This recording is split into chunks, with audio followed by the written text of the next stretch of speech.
নমস্কাৰ মই বাস্তুশাস্ত্ৰী স্মিতা শইকীয়া আপোনালোকক স্বাগতম জনাইছো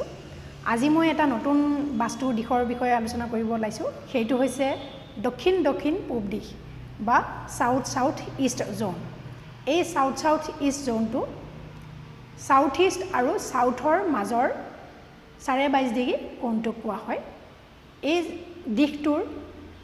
গুণধৰ্ম হৈছে পাৱাৰ আৰু কনফিডেন্স দিয়া আমাৰ জীৱনত আত্মবিশ্বাস আৰু শক্তি খুবেই দৰকাৰ আমি প্ৰতিটো কাম আত্মবিশ্বাসেৰে কৰিলেহে আমি আগবাঢ়ি যাব পাৰো লগতে আমাৰ শৰীৰত বা মানসিকভাৱে আমি শক্তি যদি আমি নাথাকে আমাৰ দেহত যদি নাথাকে শাৰীৰিক শক্তি বা মানসিক শক্তি নাথাকে তেতিয়াও আমি বাহিৰৰ জগতখনত বা আমি কৰিব বিচৰা কামসমূহ আমি কৰিব নোৱাৰো হেতু কাৰণে আমাক পাৱাৰ আৰু কনফিডেন্সৰ খুবেই জৰুৰী এই পাৱাৰ আৰু কনফিডেন্স দিয়াটো এই দিশটোৰ এটা প্ৰধান গুণধৰ্ম লগতে আৰু এটা গুণধৰ্ম হৈছে এই দিশটোৱে আমাৰ শৰীৰক পুষ্টি প্ৰদান কৰে নিউট্ৰিশন প্ৰদান কৰে লগতে ষ্ট্ৰেংথ দিয়ে আমি যিসমূহ খাদ্য গ্ৰহণ কৰোঁ সেই খাদ্যসমূহৰ পৰা নিউট্ৰিশন দিয়াটো এই দিশটোৰ এটা প্ৰধান কাম গতিকে এই দিশটো বাস্তু দোষ মুক্ত কৰি ৰখাটো খুবেই জৰুৰী যদি কোনো ব্যক্তিৰ ঘৰত এই দিশত টয়লেট আছে ওয়াটাৰ এক্টিভিটি কিছুমান চলি আছে মানে ওয়াটাৰ বৰিং বা আন্ডাৰগ্ৰাউণ্ড ওয়াটাৰ টেংক লগতে আপোনাৰ ষ্ট'ৰ ৰুম এইসমূহ যদি ইয়াত আছে তেতিয়াহ'লে সোনকালে এইসমূহ বাস্তু ৰিমেডি কৰি তাক বেলেন্স কৰিবলৈ চেষ্টা কৰক বা ইয়াৰ পৰা আপোনালোকে শিফট কৰিবলৈ চেষ্টা কৰক আৰু এই দিশত যদি নীলা ৰং আছে কলা ৰং আছে গ্ৰে কালাৰ আছে তেতিয়াও আপোনালোকৰ বা অত্যাধিক মাত্ৰাত বগা ৰং আছে তেতিয়াও আপোনালোকৰ মানে জীৱনত এই আত্মবিশ্বাস বা পুষ্টিহীনতা লগতে শাৰীৰিক শক্তি মানসিক সাহস বা উদ্যম এইসমূহ মানে নাইকিয়া কৰাত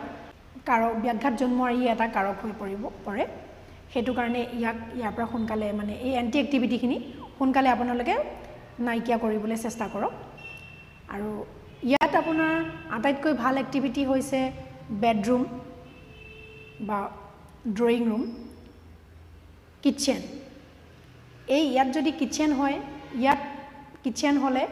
ইয়াত ৰন্ধা খাদ্যসমূহে আমাৰ শৰীৰক পুষ্টি প্ৰদান কৰাত সহায় কৰে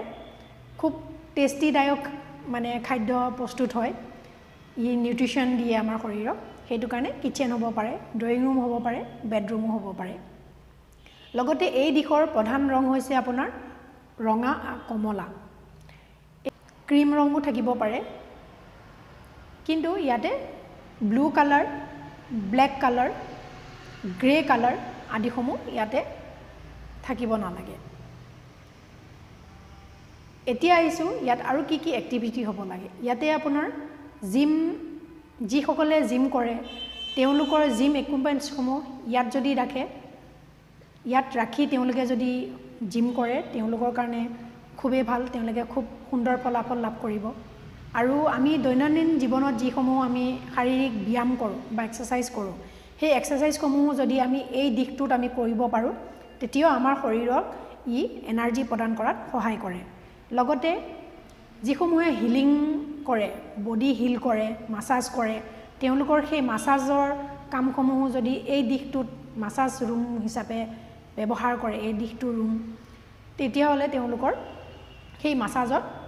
অধিক গুণগততা মানে যোগ হৈ যায় আশা কৰোঁ আপোনালোকে আজি সাউথ সাউথ ইষ্ট জোনটোৰ কি এক্টিভিটি হ'ব নালাগে সেই বিষয়ে গম পালে আপোনালোকে প্ৰত্যেকখন মানে আপোনালোকৰ ঘৰসমূহ বাস্তু দোষমুক্ত হৈ থাকক সকলোৱে ঘৰত শান্তি বিৰাজ কৰক সাহস উদ্যম আহক প্ৰতিটো কাম আগুৱাই যাওক সুকলমে আপোনালোকে জীৱনসমূহ পৰিচালনা কৰিব কাৰণে আপোনালোকে যাতে এটা শক্তি মন পায় তাৰে কামনা কৰি আজিলৈ আহিছোঁ ধন্যবাদ